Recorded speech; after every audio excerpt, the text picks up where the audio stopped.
अस्सलाम वालेकुम जी, this is Hamza. जैसा कि आप सब जानते हैं मुझे कि मैं जो हूँ मोबाइल मिल्लत की तरफ से होस्टिंग कर रहा हूँ और मेरा छोटा-सा तारुफ़ ये है कि मैं एक मीडिया का स्टूडेंट हूँ, उसके साथ-साथ मैं एक टीचर हूँ और एक सोशल एक्टिविस्ट हूँ। सोशल एक्टिविस्ट होने के नाते मेरा ये फ़र्ज़ है कि मैं लोगों की ज़िंदगी में मुस्कुराहटें लेकर आऊँ, लोगों के कंधों का सहारा बनूँ, लोगों की ज़िंदगियों में आसानियाँ पैदा करूँ। तो इन्हीं आसानियों को मद्देनज़र रखते हुए हम ये जो है सेशंस वग़ैरह लाइव करते हैं और मैं कहते हैं कि बहैसियत एक तलबा, एक स्टूडेंट के तौर पे मैं हमेशा यहाँ पे हाज़िर होता हूँ और यहाँ पे आने वाले हर गेस्ट जो है वो मेरे उस्ताद हैं। मैं हर एक को अपना उस्ताद मानता हूँ क्योंकि जो सीखने-सिखाने का अमल है वो मेरा कभी ज़िंदगी में रुकना नहीं चाहिए। आई थिंक सो तो जितना आप सीखेंगे उतना कम है। तो आज के जो हमारे मेहमान हैं, गेस्ट हैं, जो मेरे उस्ताद हैं वो एक जानी-मानी शख्सियत जो किसी तारुफ़ के मोहताज तो नहीं है। बिज़नेस कंसल्टेंट हैं, लाइफ कोच हैं, कॉर्पोरेट ट्रेनर हैं। सो मैं वेलकम करूँगा हमारे जिब्रान बशीर साहब को जो कि लाइफ ट्रेनर हैं, लाइफ के बारे में जो है हमें गाइड करते हैं।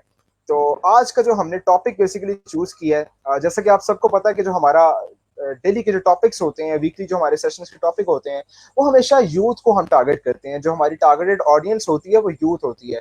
तो यूथ के लिए हम खास तौर पे एक बड़ा स्पेशल टॉपिक लेके आए हैं। उस टॉपिक का नाम है जी youth and relationship skills. Relationship को किस तरह से लेके चला जाए, रिलेशनशिप होता क्या है, इनमें क्या-क्या चीज़ें आती हैं, क्या-क्या मुश्किलात आती हैं, क्या-क्या चैलेंजेस आते हैं। इन हर एक की चीज़ों के ऊपर बात करने के लिए आज हमारे साथ मौजूद हैं जिब्रान बशीर साहब। तो अस्सलाम वालेकुम सर, कैसे हैं आप? जी, वालेकुम सलाम। हमज़ा, आप ठीक-ठाक हैं? जी सर, अल्हम्दुलिल्लाह बिल्कुल ठीक-ठाक। अच्छा सर हमारा जो टॉपिक है आज का, मैंने ये अभी इनको बताया कि यूथ एंड रिलेशनशिप स्किल्स के ऊपर है। तो सबसे हुँ, पहले तो मैं आपसे जो है वो ये सवाल करना चाहूँगा कि आप माशाल्लाह इतने लाइफ कोच हैं, लाइफ के बारे में चीज़ें बताते हैं, एंटरप्रेन्योरशिप की ट्रेनिंग करते हैं। तो इन सारी चीज़ों को मद्देनज़र रखते हुए आपने जो टॉपिक चूज़ किया जिसके ऊपर आप बात करना चाह रहे थे वो रिलेशनशिप स्किल्स था।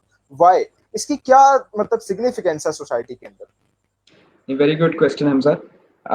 हमज़ा, बात ये है कि अगर हम इस वक़्त देखें ना तो पाकिस्तान में जो यूथ है दैट्स एक्चुअली द 64%, ठीक है, ओवरऑल पॉपुलेशन का। और उसमें से जितने 64% में से भी जो मैक्सिमम जो यूथ की एज है वो 30 इयर्स तक की है। अच्छा, अब इस यूथ को बहुत से लोग टारगेट कर रहे हैं in terms of jobs, in terms of careers, in terms of entrepreneurship, ठीक है। यानी अगर हम देखें तो बहुत से ट्रेनर्स, बहुत से स्पीकर्स, बहुत सी ऑर्गेनाइजेशंस वो यूथ यूथ यूथ यूथ की बहुत बात कर रही है and this is very good. And on the other hand मेरे समेत बहुत से लोग जो हैं वो यूथ को एंटरप्रेन्योरशिप के ऊपर, डिजिटलाइजेशन के ऊपर, करियर डेवलपमेंट के ऊपर, पर्सनैलिटी डेवलपमेंट के ऊपर, जॉब्स कैसे करनी है उसके ऊपर बहुत कुछ सिखा भी रहे हैं, बहुत कुछ बता भी रहे हैं। और ये सब कुछ बहुत हेल्दी भी है, बहुत अच्छा भी है। ये करना चाहिए यूथ को। पूरी जो है उनकी लाइफ की जो प्रोफेशनल लाइफ की जो डायरेक्शन है ना वो अब हमें देनी है and this is very very very important. ठीक है, ये एक बात है, दिस इज वेरी राइट। लेकिन एट द सेम टाइम मेरी एक फीलिंग डेवलप हुई on the basis of my observation, on the basis of the experiences and on the basis of some research. ठीक है, कि जो हमारी जो यूथ है not only in Pakistan, Pakistan से बाहर भी, पहले पाकिस्तान से बाहर ये मामला था, अब पाकिस्तान के अंदर भी ये बहुत बड़ा मसला है कि जो हमारी जो यूथ है वो अब इतनी ज्यादा फोकस्ड हो गई है towards the materialism and towards the professional life कि अब उसको जो है ना जो पर्सनल लाइफ के अंदर या प्रोफेशनल लाइफ के अंदर जो रिलेशनशिप का डायमेंशन ऑफ लाइफ है ना वो उसको इग्नोर करते जा रहे हैं। और मुझे तो अब ऐसा भी फील होता है कि जो हमारी यूथ है वो अब रिलेशनशिप्स को ना रखने में प्राउड फील करती है। क्योंकि अगर हम इस वक्त एक बात करें ना तो इस वक्त हो ये रहा है कि इंडिविजुअलिज्म, फेमिनिज्म और इस तरह की जो चीजें हैं वो इतनी ज्यादा इन होनी शुरू हो गई हैं जिसके अंदर अब मैंने मीडिया पे और सोशल मीडिया पर ये चीजें प्रमोट होते देखी हैं कि यार हमें किसी की जरूरत नहीं है, हम अकेले ही ठीक हैं, हम अकेले ही जिंदगी गुजारेंगे, we will enjoy the life अकेले ही, सिंगल रॉ, इंडिविजुअल रॉ।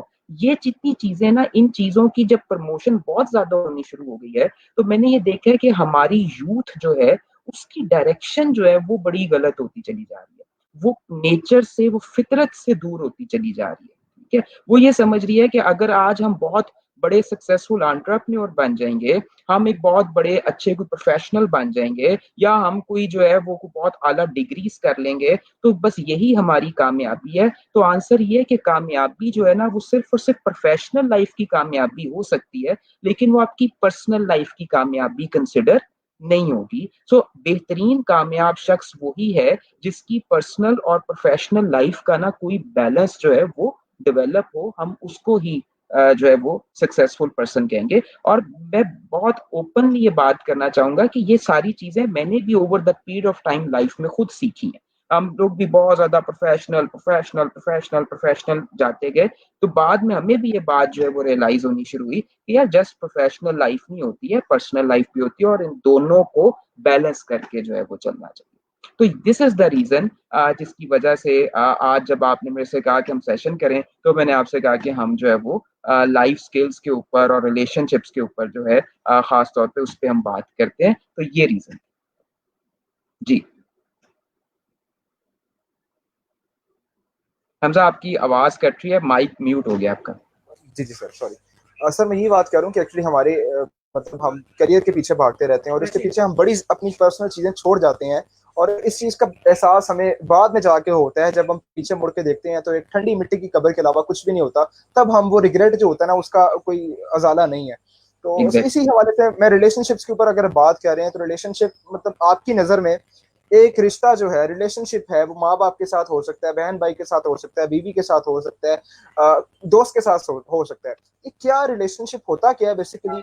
और कुछ एक कॉन्सेप्ट होता है स्ट्रेटेजिक रिलेशनशिप, जो हम मतलब इंटरेस्ट के मुताबिक अपने मतलब किसी काम के लिए रिलेशनशिप लोगों से बनाते हैं। तो इसके बारे में आपके क्या जो है रिव्यूज हैं, इसके बारे में भी जरा जरूर बताइएगा। देखो, पहले तो एक बात समझो, जॉन सी मैक्सवेल कहता है कि everybody needs somebody. ठीक है, हर शख्स को कोई दूसरा शख्स चाहिए है जिंदगी गुजारने के लिए। जब हम ये कहेंगे ना, नहीं मुझे किसी की जरूरत नहीं है, मैं कल्ला ही ठीक हाँ, मैं कल्ला ही हाजी हाँ, तो फिर हम बेसिकली इसका मतलब है कि अगेन नेचर को और फितरत को निगेट कर रहे हैं, and we are nobody to negate the फितरत। ठीक है, ये है एक बात। अब हम आते हैं कि जी हम रिलेशनशिप किसको कहते हैं, और आपने भी वर्ड बोला था स्ट्रेटेजिक रिलेशनशिप, तो मैं इसको जो है ना एक एक करके इसको एक्सप्लेन करता हूँ। देखिए, रिलेशनशिप्स जो है ना, ये वो हैं जो आप किसी के साथ बनाते हैं या आपके बन जाते हैं, और उन रिलेशनशिप्स में किसी भी किस्म की कोई इंटरेस्ट या गर्ज नहीं शामिल होती। वो बस हैं, वो आपके बन गए हैं, वो आपके बाय नेचर बन गए, बायोलॉजिकली बन गए, या आप वो बायोलॉजिकली आपके आपके पेरेंट्स के साथ बन गए, उसके बाद आप वो आपके बहन भाइयों के साथ बन गए, और फिर आपके over the period of time किसी बहुत बेहतरीन दोस्त के साथ बड़े अच्छे रिलेशनशिप बन गए, फिर आपकी जो है वो शादी हो गई, आपकी वाइफ के साथ रिलेशनशिप बन गए, शादी नहीं हुई, आपको वैसे किसी से मोहब्बत हो गई है तो एक नेचुरल रिलेशनशिप बन गया है। ये जितनी चीजें हैं ना, ये सारे के सारे रिलेशनशिप्स हैं जिसके अंदर किसी भी किस्म का कोई वर्ल्डली इंटरेस्ट मौजूद नहीं है, ये बस है। दे आर द रिलेशनशिप्स, और ये रिलेशनशिप्स जो है या बायोलॉजिकल नेचर के हैं या स्पिरिचुअल नेचर के हैं, या ये आप कह लो कि सोलमेट के रिलेशनशिप्स हैं। ठीक है, ये वन सेगमेंट है रिलेशनशिप्स का। अच्छा, और जो स्ट्रेटेजिक रिलेशनशिप्स हैं, ये वो रिलेशनशिप्स हैं जिनको हम ये नहीं कह सकते कि मतलबी रिश्ते, मतलबी रिश्तेदारी, ऐसे नहीं है, लेकिन स्ट्रेटेजिक रिलेशनशिप्स का मतलब ये है कि ये इंटरेस्ट बेस्ड रिलेशनशिप्स हैं, यानी ये गिव एंड टेक किस तरह के रिलेशनशिप्स हैं जिसके अंदर इंटरेस्ट कहीं पर जुड़े हुए हैं। मिसाल के तौर के ऊपर आपका रिलेशनशिप आपके बॉस के साथ, आपके कोलीग्स के साथ, आपके जूनियर्स के साथ, फिर आपके रिलेशनशिप्स जो है वो आपके क्लाइंट्स के साथ, ठीक है, आपके रिलेशनशिप जो है वो आपके किसी ऐसे स्टेक होल्डर्स के साथ जिनके साथ आपको कभी ना कोई काम पड़ता रहना है, कि आपके उस्तादों के साथ, ये सारे स्ट्रेटेजिक रिलेशनशिप्स हैं जिसके अंदर आपने जिनके साथ जुड़ के आपने कोई ना कोई टारगेट अचीव करना है। That thing is called the strategic relationships. ठीक है, अच्छा, अब ये दोनों तरह के रिलेशनशिप्स को हमें समझना जरूरी है। सबसे पहले ये है कि जब हम सिर्फ रिलेशनशिप्स की बात करते हैं, तो इनके अंदर चार चीजें बड़ी इंपॉर्टेंट है। रिलेशनशिप्स के अंदर there are the four things. मैं स्ट्रेटेजिक रिलेशनशिप की बात नहीं कर रहा, रिलेशनशिप की बात कर रहा हूँ। अच्छा, उन चार चीजों पर जाने से पहले मैं आपको ये भी बता दूं कि जो रिलेशनशिप्स होते हैं ना, वो हर एक के साथ नहीं बनते। हर गुजरते बंदे के साथ आपके रिलेशनशिप्स नहीं बन सकते। हाँ, स्ट्रेटेजिक रिलेशनशिप्स बन सकते हैं। ठीक है, जो रिलेशनशिप्स हैं, जो हार्ट टू हार्ट कनेक्शन है या बायोलॉजिकल कनेक्शन है, वो बहुत कम लोगों के साथ होता है और बहुत कम लोगों के साथ ही होना चाहिए है। जो शख्स ये समझता है ना या ये कहता है ना, ओ यार मैं बड़े दोस्त बना ले, ओ मेरे को तो मजमा ही लगा रहता है, मेरे आसपास तो दोस्त यारों की कमी ही नहीं होती, वो दोस्त यार नहीं होते, वो सीजनल सिर्फ फ्रेंड्स होते हैं, वो सीजनल रिलेशनशिप्स आप उनको कह लो। जो रिलेशनशिप्स हैं वो कम ही होते हैं, वो 3-4 लोग ही होते हैं जिंदगी में और वो 3-4 ही होने चाहिए हैं। ठीक है, एक बात, ये रिलेशनशिप्स अगर हमें कायम रखने हैं तो हमें चार चीजें अगर हम रखें तो ये हमारे रिलेशनशिप्स लॉन्ग लास्टिंग भी चलते हैं। Again I am talking about relationships, not strategic relationships. Relationships के लिए जो चार चीजें हमें रिक्वायर्ड है ना, उनमें से पहला है लव। लोग अक्सर कहते हैं रिस्पेक्ट, लेकिन रिलेशनशिप के अंदर पहले है लव, फिर है रिस्पेक्ट, ठीक है, फिर उसके बाद है रेसिप्रोसिटी और फिर है ट्रस्ट। अब मैं इनको आपको एक एक करके बताता हूँ। ठीक है, मैं इसको सिंपल वर्ड्स में कहता हूँ तो LRRT। अब लव इज जो आपके अंदर से निकलना ही निकलना है, वो अनकंडीशनल है। आपको आपके फादर से मोहब्बत है, आपको आपकी माँ से मोहब्बत है, आपको अपनी लव वन से मोहब्बत है, आपको आपकी बीवी से मोहब्बत है, आपको आपके बच्चों से मोहब्बत है। ये बस है। मोहब्बत क्यों है, ये इसकी कोई डेफिनेशन नहीं है, बस है। ठीक है ना, उसके अंदर सोचना नहीं पड़ता कि मुझे इससे मोहब्बत करनी है, मुझे अब्बे से मोहब्बत करनी है कि नहीं करनी, अम्मी से मैंने 70% मोहब्बत करनी है, अब्बू से मैंने 90% मोहब्बत करनी है, ऐसा नहीं होता, वो बस है। ठीक है, सो जो लव है, अगर वो है तो ऑटोमेटिकली इन रिलेशन बननी शुरू हो जाती है। और मैं आपको एक बात बताऊं कि जब पहले इन रिलेशनशिप्स में पहले लव नहीं ना होता और फिर आप बदोबदी रिस्पेक्ट कर रहे हो, तो वो रिस्पेक्ट नहीं होती, वो दो नंबरी होती है। ठीक है, वो सिर्फ फिर आप रिस्पेक्ट की एक्टिंग कर रहे होते हैं, वो आपके अंदर से यहां से नहीं निकल रही होती। ठीक है, रिलेशनशिप्स के अंदर जो रिस्पेक्ट निकलती है ना, वो निकलती ही तब है जब पहले लव होता है। अब जब आपके पास पहले लव हो, फिर उसके बाद उसमें रिस्पेक्ट हो, तो फिर तीसरी चीज है रेसिप्रोसिटी, जिसका मतलब क्या है कि जब आप किसी को रिलेशनशिप में आप लव दे रहे हो, रिस्पेक्ट दे रहे हो, तो फिर अगले को भी आपको वो देनी चाहिए।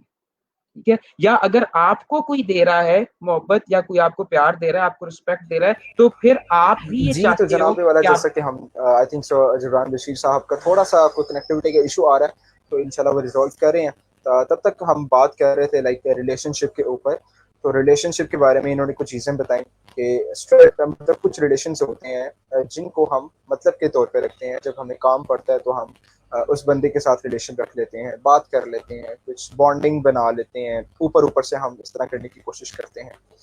तो वो रिलेशनशिप्स जो हैं बेसिकली हमारे, वो स्ट्रेटेजिक रिलेशनशिप्स कहलाते हैं। तो जी आई थिंक सो सर आगे हैं जी सर, कंटिन्यू कीजिएगा प्लीज।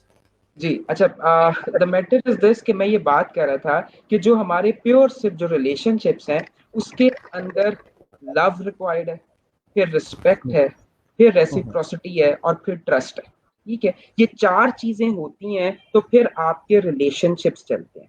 और इस तरह के रिलेशनशिप्स में मैंने ये बात की थी कि जब तक पहले लव नहीं ना होता, रिस्पेक्ट करने को दिल ही नहीं करता, फिर वो आप सिर्फ और सिर्फ ना एवी मगरों ही ला रहे होते हैं। मिसाल के तौर के ऊपर मैं आपको एग्जांपल देता हूँ, शुगर की बात है। कई दफा ना बीवियां कहती हैं ये शौहर जो है ना मेरी रिस्पेक्ट ही नहीं करता, औरत को रिस्पेक्ट चाहिए। भाई, रिस्पेक्ट बंदा दे ही तब सकता है जब पहले उसको लव हो। ये बात स्ट्रेट है। उसको लव नहीं है ना, तो फिर वो रिस्पेक्ट देने की सिर्फ और सिर्फ एक्टिंग ही कर सकता है, अदरवाइज नहीं कर सकता। एंड द वाइस वर्सा, कि अगर बीवी को अपने शौहर से मोहब्बत नहीं है ना, तो वो रिस्पेक्ट देने की सिर्फ और सिर्फ एक्टिंग ही कर सकती है, वो रिस्पेक्ट एक्चुअली दे नहीं सकती है। तो relationship start from the love, then respect, and then फिर वो लव और रिस्पेक्ट की रेसिप्रोसिटी कि दोनों एक दूसरे को दें, तभी चीजें लॉन्ग लास्टिंग भी चलती हैं। वन साइडेड रिलेशनशिप जो है ना वो ज्यादा देर तक जो है वो नहीं चल सकता, ये बड़ी एक कॉमन सी बात है। और जब लव, रिस्पेक्ट और रेसिप्रोसिटी होती है तो तभी वो एक बड़ा अच्छा एक ऑथर है स्टीफन आर कवे, वो अपनी बुक में कहते हैं कि फिर जो है वो एक होता क्या है कि ट्रस्ट डेफिसिट कम होना शुरू हो जाता है, लोगों का एक दूसरे के ऊपर ट्रस्ट बढ़ना शुरू हो जाता है, एक दूसरे के ऊपर एतबार बढ़ना शुरू हो जाता है। आप बिना देखे उसके ऊपर अपनी हर चीज जो है वो दान देते हैं कि हाँ यार ये संभाल लेगा, हाँ यार ये कर लेगा, ये मुझे कभी धोखा नहीं देगा। ये किस केस के अंदर है? रिलेशनशिप्स के केस के अंदर। ठीक है, love, respect, reciprocity and trust. अब जब हम चले जाते हैं स्ट्रेटेजिक रिलेशनशिप्स में, तो in the strategic relationships love हो ना हो जरूरी नहीं है, ठीक है, बल्कि होता ही नहीं। आपको कौन सा आपके बॉस से मोहब्बत हो जाती है जी, ठीक है, या आपको कौन सा आपके यूजली कोलीग से मोहब्बत हो जाती है? नहीं होती। हाँ अगर हो जाए, अगर बड़ी दिल से मोहब्बत हो जाए आपको किसी आपके ऑपोजिट जेंडर कोलीग से, तो वो फिर स्ट्रेटेजिक रिलेशनशिप से निकल के रिलेशनशिप्स में आ जाएगा। ठीक है, तो बिल्कुल। हमारा ये है कि यूजली जो है आपके जो ऑफिस में या यूनिवर्सिटी में या आसपास जो है वो आपके सारे स्ट्रेटेजिक रिलेशनशिप्स हैं, जिनके साथ मिल के आपने कोई टारगेट्स अचीव करने हैं या आपने उनका काम करना है और इन रिटर्न उन्होंने आपका काम करना। ठीक है, इन स्ट्रेटेजिक रिलेशनशिप्स में भी रिस्पेक्ट, रेसिप्रोसिटी और ट्रस्ट, ये तीन चीजें इन स्ट्रेटेजिक रिलेशनशिप्स में भी रिक्वायर्ड है।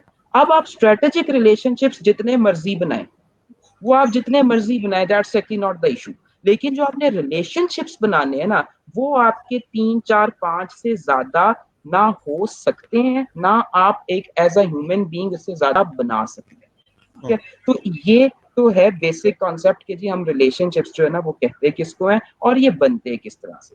ये आपके दूसरे क्वेश्चन का जो है वो ये आंसर है। अब इससे यहाँ से आप इसको आगे करते जी जी, बिल्कुल ठीक हो गया सर, आपने बड़े अच्छे तरीके के साथ बताया और बड़ी अच्छी लोगों को होप से समझ आ रही होगी। मेरे व्यूवर से रिक्वेस्ट है कि अगर आपका रिगार्डिंग दिस टॉपिक कोई भी क्वेश्चन है तो आप कमेंट्स में पुट डाउन कर सकते हैं। मेरा नेक्स्ट क्वेश्चन जो है सर जबरान से वो ये है कि सर जैसा कि हमने रिलेशनशिप्स की बात की, तो कुछ रिलेशनशिप्स ऐसे हैं जो हेल्दी रिलेशनशिप्स के नाम से जाने जाते हैं, लाइक हमारे पेरेंट्स हो गए, सिबलिंग्स हो गए, मतलब इस तरह के। तो आजकल हमारी यूथ में वो रिलेशनशिप्स जो हैं अपनी सिग्निफिकेंस ऊपर से नीचे कर रहे हैं, मतलब उनकी सिग्निफिकेंस इंपॉर्टेंस जो है वो कम से कम होती जा रही है यूथ में। इसकी क्या वजह है? इसकी वजह जो ओवरऑल तो वजह जो सबसे बड़ी वजह है वो जो नजर आ रही है ना वो डिजिटलाइजेशन की है एट वन साइड। ठीक है, क्योंकि जो रिश्ते हैं ना वो भी डिजिटलाइज होना शुरू हो गए हैं। अब हम एक दूसरे के साथ जो है सिर्फ बातचीत ही करते हैं, तो वो सारा कुछ जो है वो टेक्नोलॉजी बेस्ड करते हैं। हाई टच की जगह हाई टेक आ गया, तो वो हाई टच से जब हम हाई टेक पे शिफ्ट हो गए हैं तो रिलेशनशिप्स के अंदर जो वार्मथ है वो खत्म होनी शुरू हो गई है। On the lighter note, youth देख रही है, हम वैसे ही बात करें, अब तो यार क्या कहते हैं वो किसेस भी जो है वो व्हाट्सएप के ऊपर जो है ना वो इमोजीज की सूरत में चली जाती है। तो वो अब ये जो सारा कुछ है, अब इनके अंदर है क्या?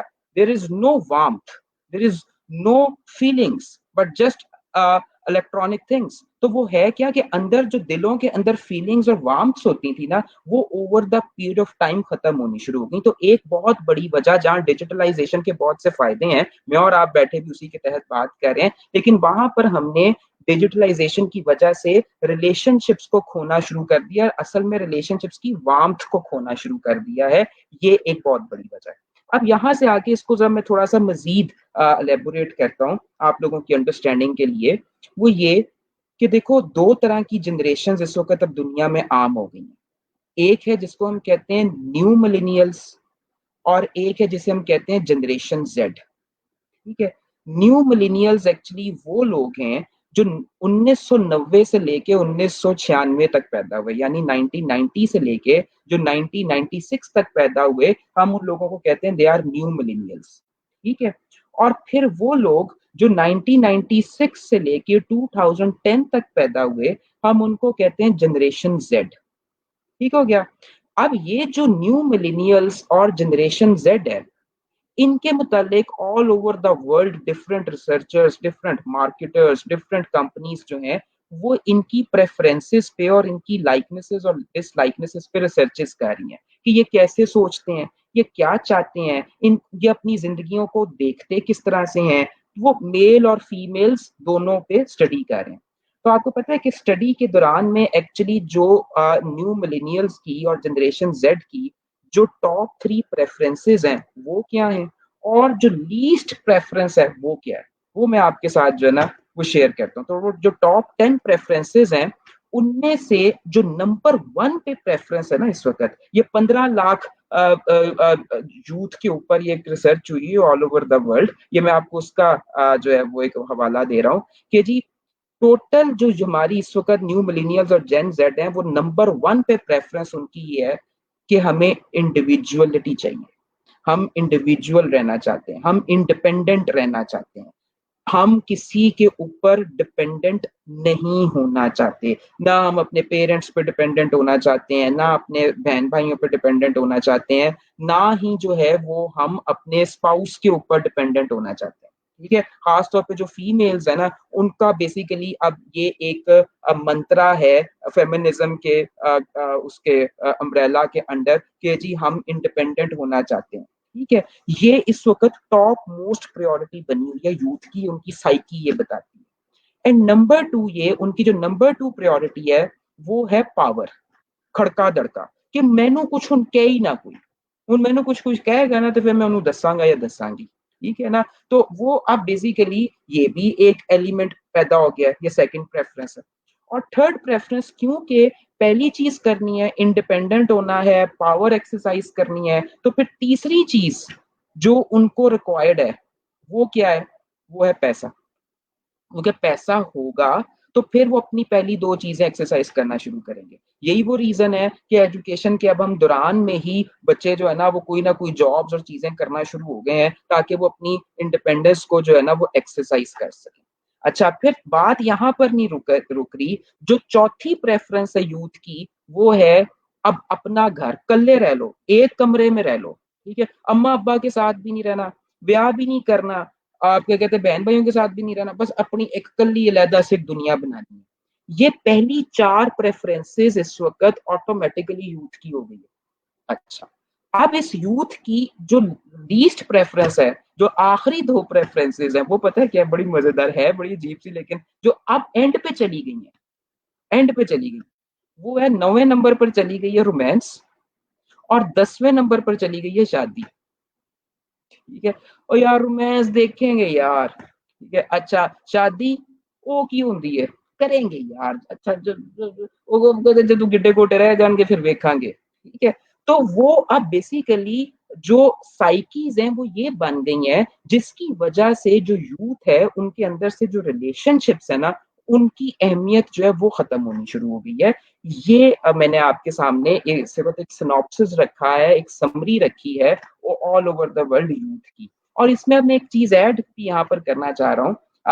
ये एक बड़ी एक अजीब सी बात है कि पहले ना होता क्या था, पहले जमानों में होता था कि हम किसी लड़के से कहते थे यार ब्याह कर ले, शादी कर ले, तो वो कहता था यार मैं ना पहले जरा कुछ सेटल्ड हो जाऊं, कोई जॉब शॉप ठीक लग जाए, बिजनेस सेटल हो जाए, तो फिर मैं शादी करता हूँ। अच्छा, अब वो लड़की जो 18, 20, 21 साल की होती है ना और वो कोई गलती से अगर एक आधी डिग्री कर जाए, कोई टेक्निकल डिग्री कर जाए, तो उसको तो ऐसा लगता है जैसे ना शादी से करंट आता है, और वो कहती है ये क्या होती है, ये क्या, ये रिलेशनशिप जो है ये हमारी इंडिविजुअलिज्म को जो है तबाह करता है, ये औरत के स्किल सेट्स को तबाह करता है, ये औरत को कुछ करने ही नहीं देता। ये किसी कल्चर के अंदर हो, ये किसी मजहब के अंदर हो, ये किसी मुल्क के अंदर हो, ये किसी भी कॉन्टेक्स्ट के अंदर जो है शादी जो है ना वो औरत को बस तबाह करने के लिए। ये जो मैं आपसे बातें कह रहा हूँ ना, ये मैं अपनी कोई मन गढ़ंत चीजें नहीं कह रहा, क्योंकि I am social scientist on the other hand. मैं सारी हर वक्त सोशल रिसर्चेस करता हूँ या सोशल रिसर्चेस पढ़ता हूँ और लोगों को ऑब्जर्व करता हूँ, हजारों यूथ मेरे से कम्युनिकेट करती है। तो ये एक कॉमन फिनोमिना है इस वक्त यूथ का, ये निकल कर सामने आ रहा है, which is actually a dangerous one. क्यों डेंजरस है? मैं यहाँ पर स्पेसिफिकली यूथ है और यूथ जो है उसने आगे जो है वो जिंदगी चलानी है, मैं दो चीजें यहाँ पर करना चाह रहा हूँ कि क्यों डेंजरस है, why these kinds of concepts are very dangerous, why now the people ये जो लोग कहते हैं कि जी हमने आगे जो है वो मैरिड लाइफ में नहीं जाना, हमने अपनी जिंदगी को आगे इस तरह से शुरू नहीं करना और हम लीस्ट इंटरेस्टेड हैं इसमें, इससे इसके अंदर से इसमें इशू क्या है? अगेन पहला इशू ये है कि ये अगेन फितरत के खिलाफ है। जो चीज भी फितरत के खिलाफ हो और आप उसके अंदर अपनी कोई फिल्म पेश करने की कोशिश करें, वो इन दी एंड होता क्या है कि वो गलत रास्ते के ऊपर ही जाती है। Number one. Number second is this कि जो है ना, when we talk about the married life, तो मैरिड लाइफ अगर आप ना करें, औरतें कहती हैं हमने शादी नहीं करनी, अच्छा जी ना करें, ना करें। अब आप इमेजिन करें कि औरत कह रही है मैंने शादी करनी नहीं, ना करे वो शादी, मना, वो कह दे जी बस हो गई, मैंने किसी की वाइफ ही नहीं बनना, ओके डन। तो जो मेल है वो माशरे में फिर क्या गंद घोलेंगे इधर उधर जाकर, और सोसाइटी रह क्या जाएगी, सोसाइटी के एथिक्स, सोसाइटी के नॉर्म्स क्या रह जाएंगे। एंड ये एक दूसरी बात है, सोसाइटी बनेगी क्या, होगी क्या, ठीक है। This is the second thing. और इसी के साथ जुड़ी हुई है तीसरी बात कि हम लोग बेसिकली जो आजकल की यूथ है ना, वो सिर्फ समझती ये है कि जो मैरिड लाइफ है this is only for some sort of the sex purpose. तो अगर this is only for the sex purpose, तो यार वो तो हम क्या कहते हैं सेक्सटिंग के जरिए कहते हैं इंटरनेट पे कर लेते, ठीक है, वो तो टिंडर पे हो जाता है। अच्छा कोई पौता स्यापा होगा तो किसी के साथ चले जाएंगे कहीं पर कर लेंगे। तो वो अब तो ये कॉन्सेप्ट नॉर्मल हो गया है, जबकि ये बात यूथ को समझने वाली है कि marriage is not only related to the sex, it is basically the overall institution. Marriage जो है वो एक खुदा ताला ने एक खानदान बनाने का एक जरिया दिया है, एक फैमिली बनाने का एक जरिया दिया है। आप जब तक जवान हैं आपको ये लगता है कि हाँ यार मैं कर लांगा, मैं ही यहाँ बस फन्ने खान और मैं इंडिविजुअल रह के जिंदगी को पूरी इंजॉय कर लूंगा। लेकिन आप जिस वक्त अपने 20s और 30s से निकलते हैं और 40s में जाते हैं, आपको पता ये चलता है कि यार वो इब्ने इंशा का एक शेर है ना, सब माया है, ठीक है। जब उसको भी फिर बाद में पता चलता है ये सारी चीजें बह जाने वाली हैं, आपका जो करियर है, आपका जितना भी आपका बिजनेस है, ये सारी चीजें जब आप कर गुजरते हैं तो फिर आपको पता ये चलता है कि यार इन दी एंड आपको अपने साथ कोई चाहिए था जो आपके साथ चलता और आप किसी के साथ चलते। तो वो जो आपको उस वक्त जाके मिड लाइफ क्राइसिस फेस करने हैं ना in terms of the relationships, उसको आप अगर अपनी यंग लाइफ में ही साथ मैनेज करके चल रहे हो तो this is more better rather than this कि आप जो है ना वो सिर्फ एक इंडिविजुअलिज्म का नारा लगा के अपने आप को जो है रिलेशनशिप्स की जो ब्यूटीफुल रिस्पॉन्सिबिलिटी है आप उससे अपने आप को बाहर निकालें। ये अपने आप को धोखा देने के अलावा और कोई चीज नहीं, this is just give the धोखा टू योरसेल्फ। तो इसलिए मैंने बड़ी ओपन बातें इसलिए की हैं और ये मैं नॉकिंग द डोर कर रहा हूँ यूथ के कि जनाब जो बातें आप लोग कर रहे हैं ना, ये बातें नेचर वाइज सेंस ही नहीं करती हैं, तो उस तरफ वापस आए जो अल्लाह ताला ने जिस तरह का निजाम जो है वो क्रिएट किया। तो अब बिल्कुल ये बिल्कुल ऐसी है। हम्म, जी बिल्कुल ठीक हो गया शिवरान भाई, बड़ी मजे की बातें की हैं आपने। ऑब्वियसली क्योंकि एक सुन्नत है तो उसके पीछे कोई लॉजिक है, और मतलब ऑब्वियसली एक सोसाइटी है, सोसाइटी के साथ चलना और ये सारी चीजें हैं। तो इसी चीज को हम आगे लेके चलते हैं, इसी टॉपिक को ले आगे लेके चलते हैं कि जो हमारे रिलेशनशिप्स हैं। अब आपने डिफरेंशिएट तो कर दिया कि हमारे कितनी किस्म के जो है वो रिलेशनशिप्स होते हैं। तो अब इन रिलेशनशिप्स को चलाने के लिए इंसान के पास कुछ टूल्स होने चाहिए, कुछ टेक्निक्स होनी चाहिए, कुछ स्किल्स होनी चाहिए, जहाँ पे मतलब फ्लक्चुएशंस आती हैं उसको जो है सॉर्ट आउट करना आना चाहिए। तो आपके अकॉर्डिंगली रिलेशनशिप्स को जो है चलाने के लिए कौन सी स्किल्स हैं जो आजकल की यूथ के पास होनी चाहिए कि वो रिलेशनशिप में अगर कोई फ्लक्चुएशन आती है तो उसको मेंटेन कर सके, उसको सॉर्ट आउट कर सके। Good question. रिलेशनशिप स्किल्स की आप एक्चुअली बात कर रहे हो, तो मैं सबसे पहले जो है ना बात करूंगा कि जो सिर्फ रिलेशनशिप्स हैं, यहाँ पर अभी मैं स्ट्रेटेजिक की नहीं, सिर्फ रिलेशनशिप्स की बात कर रहा हूँ। जब आपने रिलेशनशिप्स को अच्छा और बेहतर बनाना है वो आपने अपने पेरेंट्स के साथ, अपने बहन भाइयों के साथ, अपनी वाइफ के साथ, अपने लव वंस के साथ, अपने फ्रेंड्स के साथ, तो आपको एक्चुअली ना 3 E's पर अमल करना होगा। बहुत आसान है ये 3 E's। अगर ये 3 E's पर हम अमल कर लें तो ऑटोमेटिकली रिलेशनशिप्स जो है वो बड़े बेहतर बनने शुरू हो जाते हैं। Hamza, are you there? अच्छा, चले।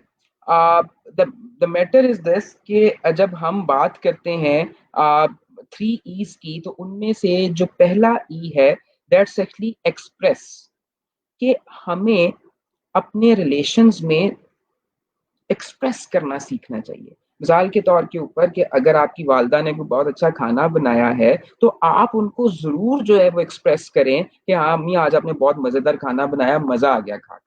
आपके वालिद साहब ने आपके लिए कोई अच्छा काम किया है, तो अपने वालिद साहब को एक्सप्रेस करें कि आपको उनके इस एक्ट से कितना अच्छा लगा है। आपके घर में आपकी वाइफ ने कोई अच्छा काम किया है, आपके भाई ने कोई अच्छा काम किया है, आपकी बहन ने कोई अच्छा काम किया है, तो प्लीज एक्सप्रेस, उनको बताएं कि आपने जो उन्होंने आ चीज आपके लिए की है, या जो वैसे उन्होंने कोई अच्छी अचीवमेंट की है, उसके ऊपर आपको कितनी खुशी हुई है और आप उसके ऊपर कितना पॉजिटिव सोच रहे हो। हमारा यूजली मसला ये होता है कि हम एक्सप्रेस ही नहीं करते, हम बताते ही नहीं अगले को कि हमें अगले से मोहब्बत कितनी है। वो अमजद इस्लाम अमजद कहता है कि मोहब्बत की तबीयत में ये कैसा बचपना कुदरत ने रखा है कि ये जितनी पुरानी, कितनी कदीम भी क्यों ना हो जाए, इससे ताइद ताज़ा की ज़रूरत फिर भी रहती है। यानी कि आपको हमेशा अपना जो लव एक्सप्रेशन है ना, वो दूसरों को देते रहना चाहिए। ये है पहला ई, एक्सप्रेस करें। दूसरा ई जो है वो है इनकरेज, कि यार आप अपने जो आसपास के जो रिलेशनशिप्स हैं उनको इनकरेज करें। वो अगर किसी जगह के ऊपर डिसहार्टेंड हुए हैं तो उन पे मजीद उनको ये ना कि ओ नहीं तेरे को होना ही नहीं सी, ओ नहीं तू है गई फारिग सी। आप अगर अपने करीबी रिलेशनशिप्स को इनकरेज नहीं करेंगे तो और कौन करेगा? ठीक है, सो इनकरेज, ये दूसरा ई है। And the third E is basically empathy, कि अगले के साथ जुड़ जाएं, अगले के दिल और दिमाग के अंदर घुसें और बिल्कुल वैसा फील करने की कोशिश करें जैसा वो फील कर रहा है। ठीक है, तो अगर आप एक्सप्रेस कर रहे हो, इनकरेज कर रहे हो और एम्पैथी दे रहे हो, तो फिर ये 3 E's मिलके आपके बेहतरीन रिलेशनशिप्स जो है ना ये कायम करते हैं, बेहतरीन रिलेशनशिप्स कायम करते हैं। मैं यहाँ पर एक छोटा सा एक आइडिया के तौर पे एक स्टोरी शेयर करता हूँ आपसे, खास तौर पे एम्पैथी समझाने के लिए कि एम्पैथी क्या होती है। ठीक है, ये एम्पैथी क्या होती है। एग्जाम्पल लेते हैं आपकी। अब चलो मैं पहले आपसे पूछता हूँ, कोई मोहब्बत हुई है आपको? ऐसी कोई जवानी नहीं सर जिसकी कोई कहानी नहीं, तो ऐसे हाँ, सवाल।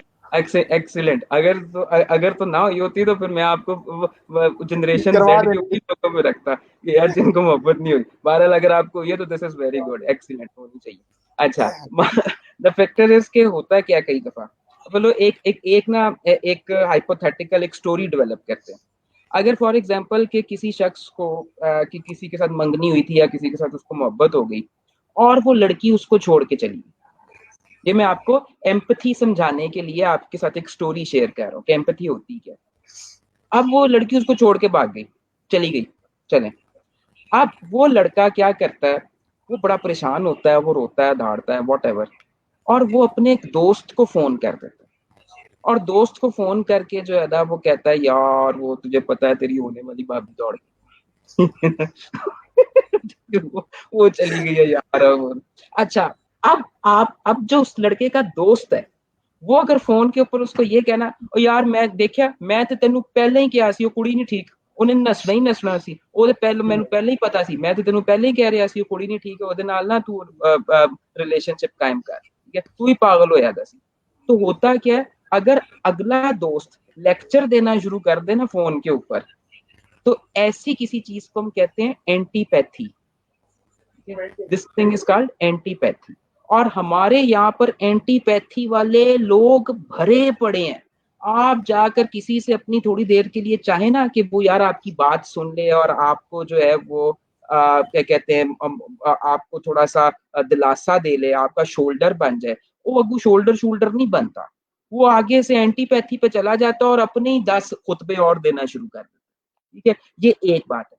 अच्छा, एंटीपैथी से थोड़ा सा बेहतर अगला स्टेप है जिसे हम कहते हैं पैथी।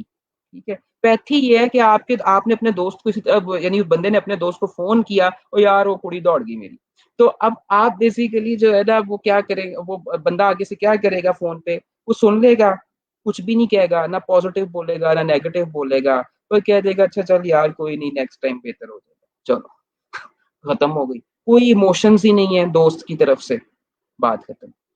उससे थोड़ा बेहतर एक और अप्रोच है, उससे थोड़ी बेहतर और अप्रोच ये है कि सिंपथी। सिंपथी मींस कि अगर इसी तरीके से बंदे ने दोस्त को फोन किया कि यार मसला हो गया, लड़की चली गई है, तो वो आगे से अगर दोस्त फिर ये कहे कि यार क्या कहते हैं आई फील वेरी बैड, ये होना नहीं चाहिए था, क्या कहते हैं तू तो इस वक्त बहुत ज्यादा दुखी हो गया, तो अल्लाह ताला बेहतर करे, मुझे इस वक्त बहुत दुख हो रहा है तेरे इस इशू के ऊपर, तो अब क्या है, ये एक तरह की आप हमदर्दी कर रहे हो, आप सिंपथी कर रहे हो। लेकिन रिलेशनशिप्स के अंदर, दोस्तों के रिलेशनशिप्स हो या कोई भी रिलेशनशिप्स हो, एंटीपैथी, पैथी और सिंपथी काम नहीं करते। रिलेशनशिप्स जब बनते हैं ना तो वो एम्पैथी पे बनते हैं, एम्पैथी पे बनते हैं। वो एम्पैथी क्या होती है कि अगर फॉर एग्जांपल एक दोस्त ने दूसरे दोस्त को फोन किया और उसने कहा यार मेरे साथ ये मसला हो गया है, तो वो जो दोस्त है ना वो क्या, अच्छा तू ठहर, कहाँ पर है तू इस वक्त, तो जी मैं इस वक्त घर पे हूँ, कहता तू ठहर मैं आ रहा हूँ, और दोस्त जो है ना वो उसके घर जाए, उसके साथ टाइम गुजारे, उसको लेकर बाहर निकले, उसके साथ कहीं पर बैठ के गपशप करे, उसको दिलासा दे, उसको समझाए, उसके साथ वक्त गुजारने के बाद फिर उसको जो है उसके घर वापस छोड़ के आए, तो इट मीन्स कि दिस इज द एम्पैथी। ठीक है, तो हम लोग जो है ना एम्पैथी तक जाते ही नहीं अपने रिलेशनशिप्स में। हमारे मेरी ये ऑब्जर्वेशन ये है कि हम रिलेशनशिप्स में एंटीपैथी और पैथी तक ही रह गए हैं, खुश्क हो गए हैं अंदर से ना। अब पता नहीं हमारी इस जनरेशन के अंदर क्या हुआ है कि हम इंतहाई खुश्क हो गए हैं, एंटीपैथी और पैथी के ऊपर आ गए हैं, और फिर इन एंटीपैथी और पैथीज के ऊपर फख्र भी करते हैं। रिलेशनशिप्स ऐसे नहीं चलते, ठीक है, जिंदगी ऐसे नहीं चलती, जिंदगी एम्पैथीज पे चलती है। तो पहले ही तो अपने अंदर जो स्किल्स पैदा करें वो इनकरेज करने की करें, एक्सप्रेस करने की करें, एम्पैथी अपने अंदर डेवलप करें। This is the first three three E's skill for the relationship building. फिर द सेकंड इज, वो रिलेशनशिप्स हो या स्ट्रेटेजिक रिलेशनशिप्स हो, उसके लिए जो आपको स्किल रिक्वायर्ड है वो है लिसनिंग स्किल्स। कि यार हमें दूसरे को सुनना आना चाहिए, हम सुनते ही नहीं, हम सिर्फ और सिर्फ अपनी सुनाना चाहते हैं।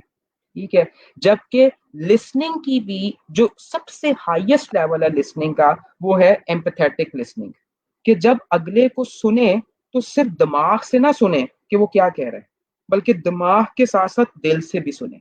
जब आप किसी दूसरे को दिल और दिमाग दोनों से सुन रहे होते हैं ना, तो फिर आपको अगले के लफ्जों के साथ साथ उसकी पेन भी समझ में आती है, उसका दर्द भी समझ में आता है, फिर आप उसके ऊपर अपना कोई बेहतर रिएक्शन दे सकते हैं। तो empathetic listening is a second skill to develop the relationships। और फिर उसके बाद खास तौर पे स्ट्रेटेजिक रिलेशनशिप्स निभाने के लिए, अब मैं स्ट्रेटेजिक रिलेशनशिप्स पे आ गया हूँ।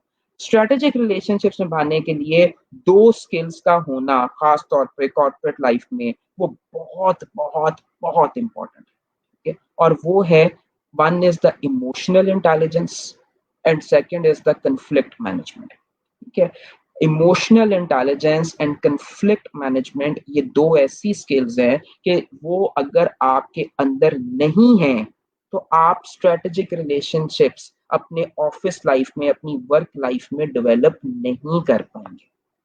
ठीक है ना, तो ये इसको जो है हमें जरूर जो है वो नोटिफाई करना चाहिए कि यार क्या हमारे और खास तौर पे मैं तो बिजनेस स्कूल्स के अंदर और वैसे भी यूनिवर्सिटीज को ये बात समझाता हूँ कि यार प्रोफेशनल्स को जहां पर आप टेक्निकल स्किल्स सिखाते हो ना प्रोफेशनल लाइफ में रहने के लिए, वहां पर इमोशनल इंटेलिजेंस और कन्फ्लिक्ट मैनेजमेंट की जो स्किल्स है ना वो भी लाजमी सिखाएं, क्योंकि आपने रोज पीपल के साथ डील करना है, और जब तक ये दो स्किल्स नहीं होती हैं we can not go upward.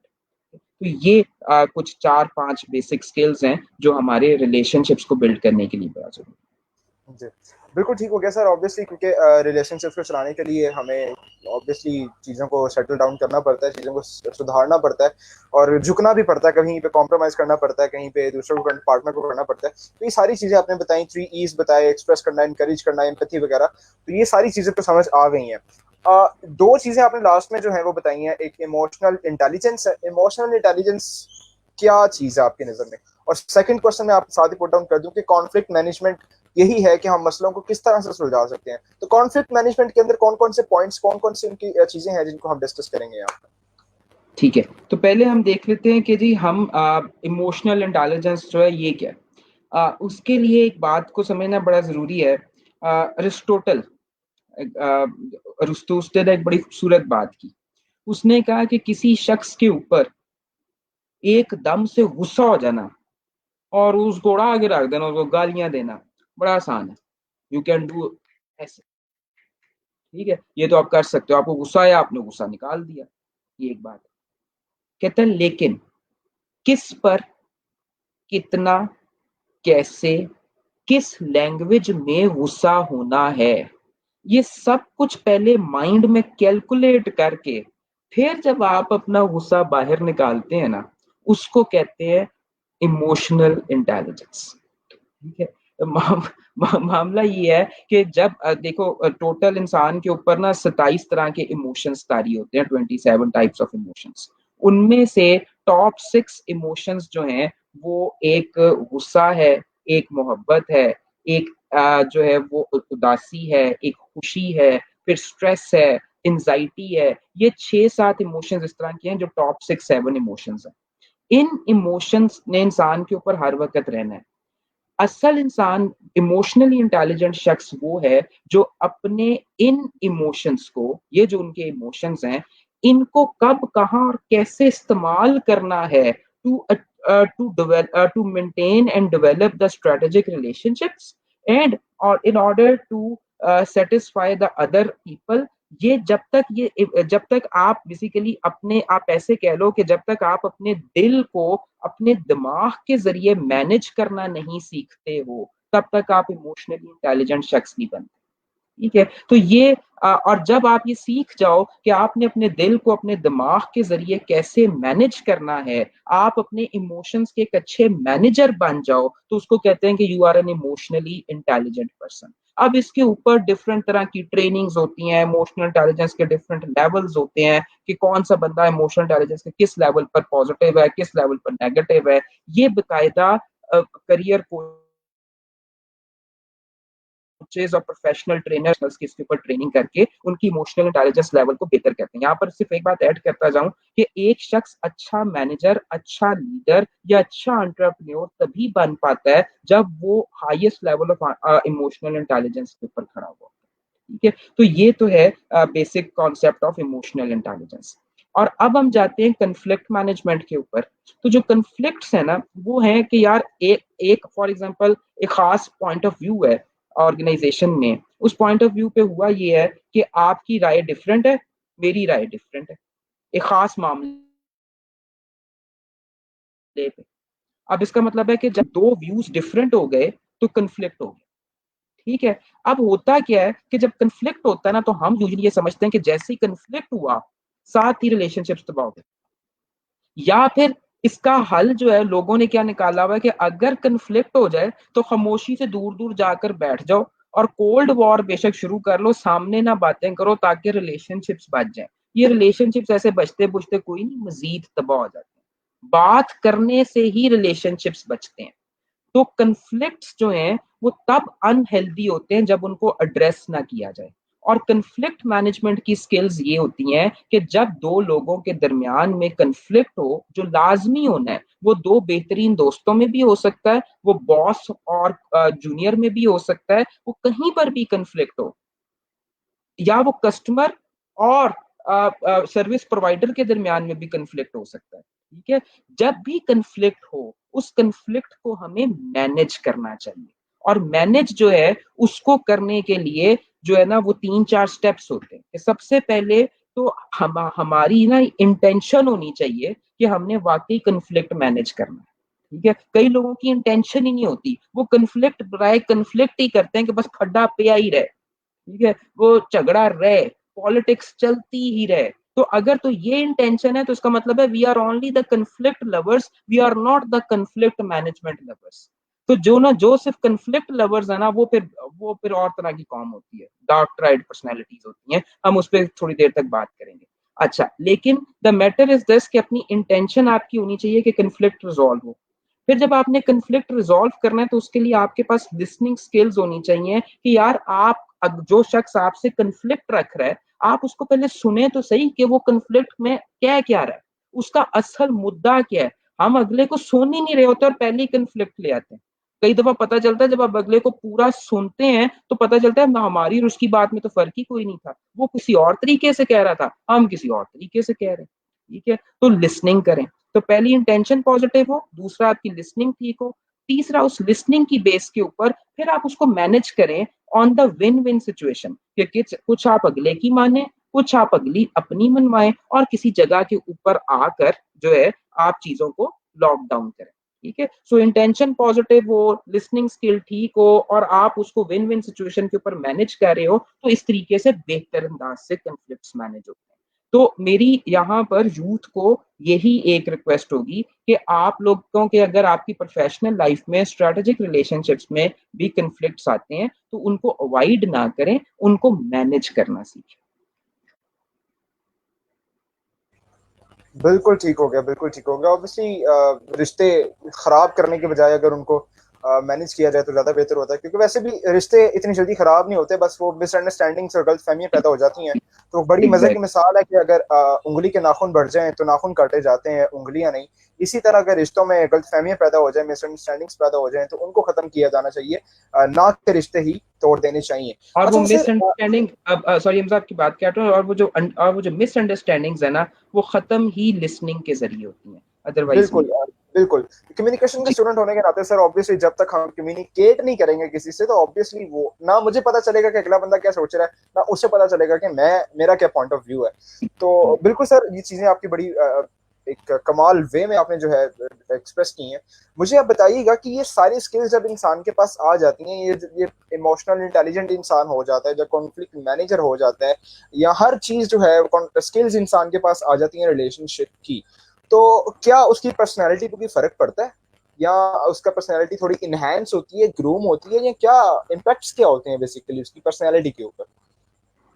अच्छा, मैं इसको आंसर इस एंगल से करता हूँ कि पर्सनैलिटीज का इम्पैक्ट जो है वो रिलेशनशिप्स पे क्या होता है। हम इसको इस तरह से देखते हैं कि जो बिल्कुल। एक शख्स की पर्सनैलिटी है, वो पर्सनैलिटी उसके रिलेशनशिप्स पे कैसे असर डालती है। ठीक है, इसको समझना जो है ना वो जरा थोड़ा सा जरूरी है कि एक तो हम इस एंगल से देखेंगे कि कुछ इस तरह के लोग होते हैं, एक पर्सनैलिटी होती है, जो सुनने वाले हैं वो बेशक इसको नोट भी कर सकते हैं, कहीं पर इंपॉर्टेंट चीज है। एक पर्सनैलिटी होती है जिसे हम कहते हैं डार्क ट्राइड पर्सनैलिटी। ठीक है, जिसको हम स्याह शख्सियत भी कहते हैं।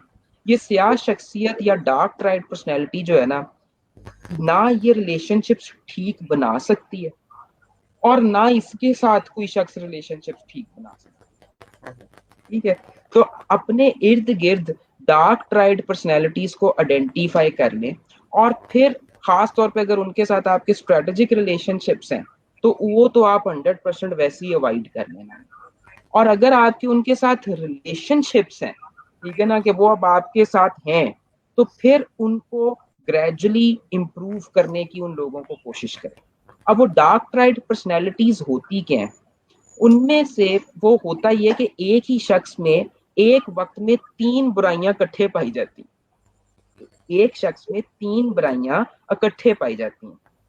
नंबर वन होती है जिसे हम कहते हैं कि वो एक बहुत बड़ा ना मैनिपुलेटर होता है, वो बातों को घुमाना जानता है, बात को इधर से उधर कर देगा, उधर से इधर कर देगा और उसकी बेस पे आपको शायद धोखा देकर निकल जाए। ठीक है, इसको हम साइकोलॉजी में मैकियावेलिनिज्म भी बोलते हैं। ठीक है, तो एक तो ये सेगमेंट है। दूसरा, उसी शख्स के अंदर जब वो मैनिपुलेटर है तो साथ ही उसी शख्स में जो दूसरी एक बहुत शदीद खामी पाई जाती है वो होती है नार्सिज्म, जिसको हम सेल्फ लव भी कहते हैं। सेल्फ लव जो है वो ये है कि उसको अपने अलावा किसी से मोहब्बत होती नहीं, वो अपने ही वो सेल्फ सेंटर्ड अप्रोच पे जिंदगी गुजारता है। उसको सिर्फ और सिर्फ ये गर्ज होती है मेनू की मिलना है, या वो सारा दिन शीशा देख देख के खुश होता रहेगा, वो अपनी सेल्फ लव में रहेगा।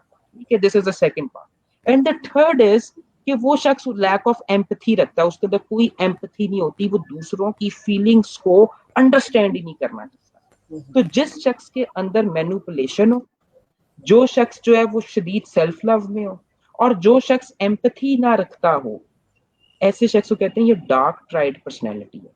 और डार्क ट्राइड पर्सनैलिटी के लोग यूजुअली रिलेशनशिप्स बना ही नहीं पाते।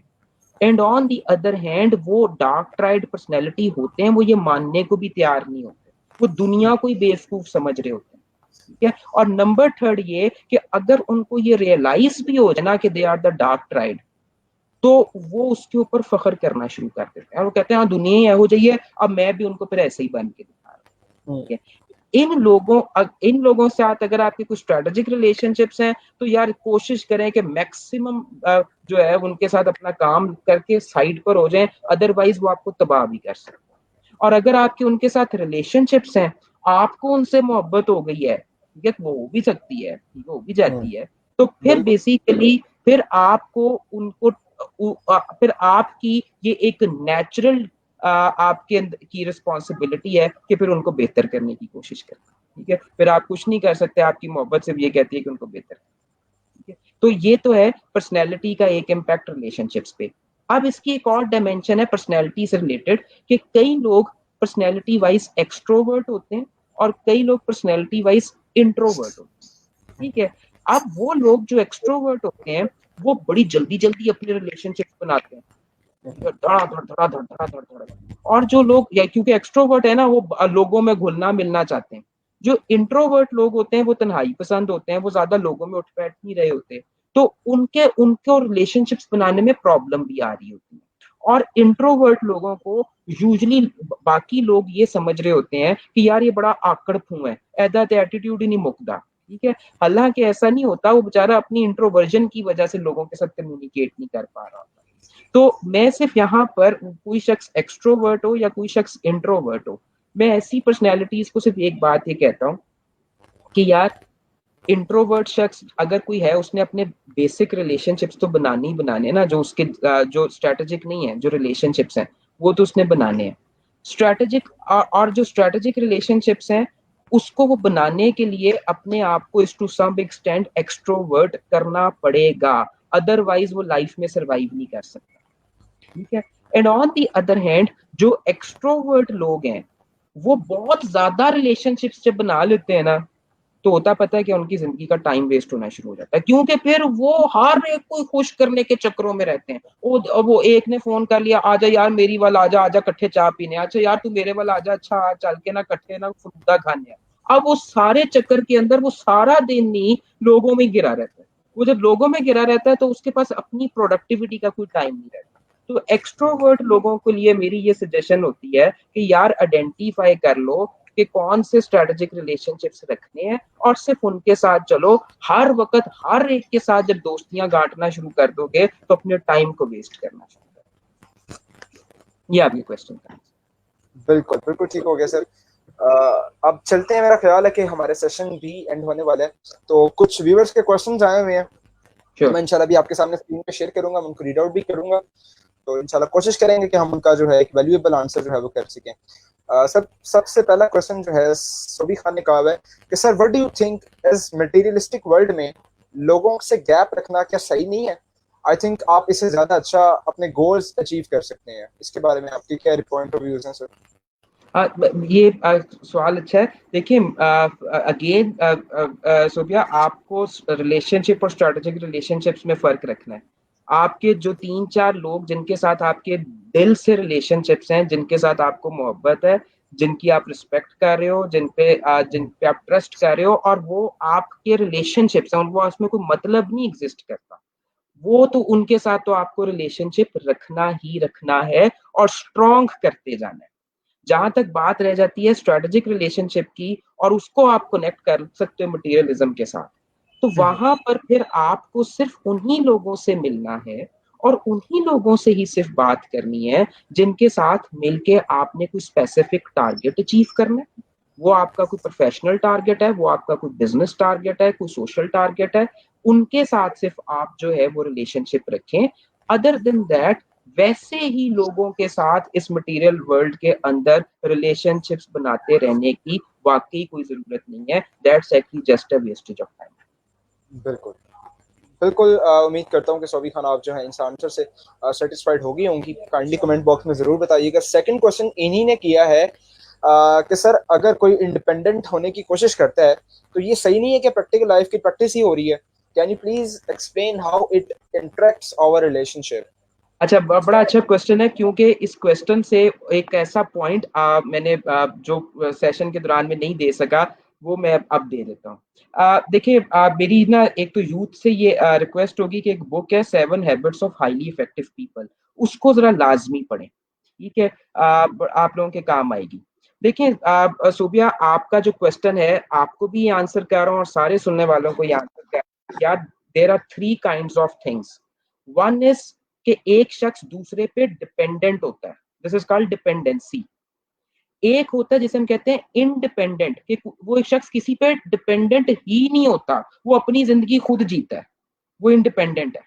ठीक है, तो एक हो गया डिपेंडेंट, एक हो गया इंडिपेंडेंट। ठीक है, मैंने आपको जिस बुक का हवाला दिया ना, 7 habits of highly effective people, आप उसको पढ़ लें, या अब आप ओवरऑल कोई भी डिवाइन बुक जो है आप उसको स्टडी कर लें। ठीक है, या आप नेचुरली चीजों को देख लें, तो आपको पता ये चलेगा कि ना ही कोई शख्स किसी पर पूरी जिंदगी डिपेंडेंट होकर रह सकता है, और ना ही उसको चलना चाहिए डिपेंडेंट होकर, और ना ही कोई शख्स पूरी जिंदगी इंडिपेंडेंट होके चल सकता। ठीक है, ये बिल्कुल इंडिपेंडेंट होकर रहना या बिल्कुल डिपेंडेंट होकर रहना, ये दोनों चीजें ही फितरत नहीं है। ये जो हमने जो लोग डिपेंडेंट होते हैं वो पैरासाइट्स बन जाते हैं, दूसरों को ही चूसते रहते हैं, वो उन्हीं के पीछे लगे रहते हैं। और जो इंडिपेंडेंट होते हैं वो सो कॉल्ड अपने आप मादर पिदर आजाद होते हैं, और वो अपने आप को समझते हैं कि जी हम बहुत प्रैक्टिकल लाइफ के अंदर आ गए हैं। ये भी बिल्कुल गलत है।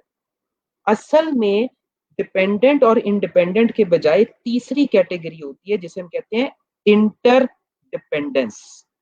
इंटर डिपेंडेंस का मतलब ये होता है कि हेल्दीली दो लोग एक दूसरे के ऊपर डिपेंडेंट है, दो लोग एक दूसरे की स्ट्रेंथ बने हुए, और एक दूसरे की जो वीकनेसेस है ना उनको शेडो कर रहे हैं। यानी वो अगर किसी एक की एक वीकनेस है, किसी दूसरे की दूसरी वीकनेस है, तो वो उस अपनी स्ट्रेंथ के जरिए दूसरे की वीकनेस को जो है वो खत्म कर रहे हैं। अब हम इसको मैरिड लाइफ के कॉन्टेक्स्ट में देख लें कि अगर हस्बैंड और वाइफ में से वाइफ हस्बैंड के ऊपर ही डिपेंडेंट है या हस्बैंड वाइफ के ऊपर ही डिपेंडेंट है, तो मैरिड लाइफ ठीक नहीं चलेगी। और अगर बंदा ये कि मैं ब्याह ही नहीं करना और मैंने रहना ही इंडिपेंडेंट है, तो तब जिंदगी फिर नहीं ठीक चलती नेचुरली।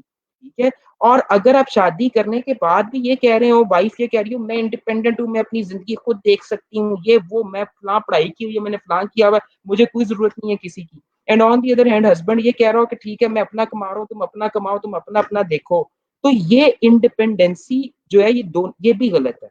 इन मैरिड लाइफ भी वो ही कपल सक्सेसफुल होते हैं दोज हु आर इंटरडिपेंडेंट, जिनको जो एक दूसरे के ऊपर डिपेंड होकर चल रहे होते हैं अपनी डिफरेंट स्ट्रेंथ्स और अपनी डिफरेंट स्किल्स की वजह से। तो हमें अपनी जिंदगियों में यूथ को ये खास तौर पे समझना होगा कि अपने रिलेशनशिप्स में, खास तौर पे जो रिलेशनशिप्स हैं, स्ट्रेटेजिक रिलेशनशिप्स में तो इंटरडिपेंडेंसी आपको करनी पड़ती है in order to achieve the targets, लेकिन जो आपके रिलेशनशिप्स है ना वो बड़े खूबसूरत होते हैं, करीबी रिलेशनशिप्स, उनके अंदर वो लॉन्ग लास्टिंग भी चलते हैं अगर आप इंटर डिपेंडेंट होकर जिंदगी गुजारें। मैं यहाँ पर क्या कहते हैं, जब मैं यहाँ पर एक क्वेश्चन ऐड करना चाह रहा हूँ। वन ऑफ माय स्टूडेंट्स, उसने मेरे से कहा कि वो उसने कहा कि सर ये क्वेश्चन आप जो है मेरी तरफ से पूछ लीजिएगा। वो मेरे ख्याल में सामने आकर पूछना नहीं चाह रहा था, ये तो हालात है। तो क्योंकि क्वेश्चन थोड़ा सा वो उसकी नज़र में ट्रिक था। उसने कहा था सर ये चीज आप बता दीजिएगा कि शादी जो है ना वो लव मैरिज करनी चाहिए, अपनी पसंद की करनी चाहिए, या अम्मा अब्बा की पसंद की करनी चाहिए। तो मैंने उसका जो है मैंने उसे कहा फिर आंसर भी तो मेरे से प्राइवेट में ले ले, फिर सारों के सामने क्यों लेने? कहते नहीं सारों का भला हो जाएगा। मैंने कहा चले ठीक है मासूम बता सवाल है। हाँ, तो वो उसका ना एक बड़ा क्या कहते हैं, उसका एक बड़ा सिंपल सा आंसर है। आंसर ये है कि कुरान में अल्लाह ताला कहता है कि मियाँ बीवी को ना एक दूसरे का लिबास बनाया, सेट बाय गॉड। ठीक है, अच्छा, अब सिंपल सी बात है, मैं यूथ से पूछता हूँ कि जब आप 18 साल से कम उम्र के थे और आप जिस वक्त जाकर अपना लिबास खरीदते थे तो मेनली कौन उसकी चॉइस करता था? तो आंसर मिलता है पेरेंट्स करते थे। जब आप 18 साल से ज्यादा के हो गए और अब आप जब जाकर अपना लिबास खरीदते हैं तो कौन चॉइस करता है? द आंसर इज दिस, कि आप खुद करते हैं। तो जब आप अपने लिबास की चॉइस खुद करते हैं तो हस्बैंड एंड वाइफ होते ही लिबास हैं। तो आंसर मेरे ख्याल में ये मिल गया होगा कि जो शादी है वो आपको अपनी चॉइस के एतबार से करनी चाहिए। बिल्कुल ठीक हो गया, बिल्कुल ठीक हो गया। अच्छा, तो सौबी खान ही ने नेक्स्ट क्वेश्चन किया, लाइक जो हम बात कर रहे थे शादी के ऊपर, लड़की की एम्पावरमेंट के ऊपर, कि लड़की आजकल फेमिनिज्म का कॉन्सेप्ट आ गया है जी, वेव्स आ रही हैं, फोर्थ वेव फेमिनिज्म की चल रही है हैशटैग मी टू के नाम से। तो ये फेमिनिज्म के हवाले से मतलब लोग कह रहे हैं, आप हमने बात की कि अगर लड़की सोसाइटी में ये बात करेगी कि मैंने, लड़की शादी की मना कर देती है अगर, और लड़का इफेक्ट होता है, सोसाइटी इफेक्ट होती है उससे, तो उसी से हवाले से इनका क्वेश्चन है ये, एग्जैक्टली सोसाइटी इफेक्ट होती है इस सब से, तो इसका क्या, इसका मतलब ये तो नहीं है कि वुमेन को एम्पावर नहीं होना चाहिए? तो इसके बारे में थोड़ा सा बताइएगा, फिर इंशाल्लाह देखिए नेक्स्ट हमारे ना हमारी सोसाइटी के कुछ कॉन्सेप्ट्स ही गड़बड़ है। बिल्कुल। कहाँ ये बात किसने कही कि अगर किसी औरत की शादी हो जाएगी तो उसकी एम्पावरमेंट खत्म हो जाएगी? हम्म। प्रॉब्लम ये है कि क्या कहते हैं, शादी से एम्पावरमेंट का खत्म होना, इसका ताल्लुक शादी के अच्छे और बुरे होने या शादी के साथ तो नहीं है। इसका ताल्लुक तो हमारे बड़े सगीर के पुठे सीधे कल्चर के साथ है। हमारा कल्चर गलत है। हमारा कल्चर हिंदू कल्चर है।